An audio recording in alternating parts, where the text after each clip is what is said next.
Great India TV, हर खबर सच्चाई। डोंगरखर्डा बोरी रस्त्यावर जेओसी कंपनीचे डंपर धावत असल्याने रस्त्याची दुरवस्था। जॉब कंपनीच्या विरोधात शेतकऱ्यांचं एल्गार, शेतकऱ्यांची काम बंद करण्याची मागणी। डोंगरखर्डा ते बोरी दरम्यान जिल्हा परिषद बांधकाम विभागाच्या अखत्यारीतील रस्त्यावरून जेओसी कंपनीकडून मोठ्या प्रमाणात मुरुम वाहतूक केली जात आहे।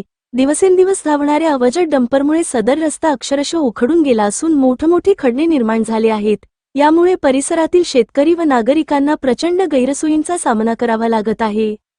ग्रामीण भागातील शेतकऱ्यांना एकमेव मार्ग असलेल्या या रस्त्याला खड्डे पडल्यामुळे व रोड उकरला असून वाहतुकीस अडथळे निर्माण होत आहेत। पावसाळ्यात या खड्ड्यांमध्ये पाणी साचल्याने अपघात होण्याचा धोका वाढला आहे।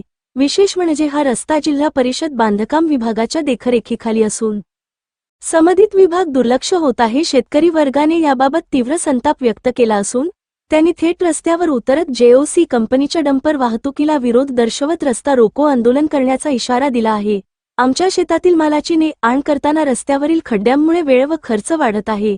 जर कंपनीने आणि प्रशासनाने याकडे त्वरित लक्ष दिलं नाही तर आम्ही रस्ता अडवून काम बंद पाडू, असा इशारा स्थानिक शेतकरी दयाकर बोरपे, अंकुश पांडे, पवन नागापुरे, प्रफुल्ल कनोजे, नारायण फुटुरकर, धीरज कनोजे, अशोक पांडे, सुरेश काचोरे, अमोल बोयर, सुरेश जंगटे, गोपाल ठाकरे, रामाजी ठाकरे, मनोज नागापुरे, राजेंद्र काचोरे, मनोज फुटुरकर, देवानंद वरफडे या शेतकऱ्याकडून जेओसी कंपनीचे काम मुरुम वाहतूक बंद करण्यात आली आहे।